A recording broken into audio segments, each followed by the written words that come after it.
Then Cinderella and the prince joined a yoga class and lived healthily ever after.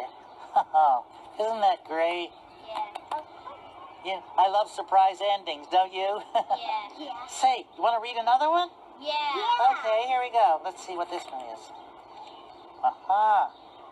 It's called the Number of the Day book. Sounds like a page turner. Let's see what it's about. Okay, here we go. 1,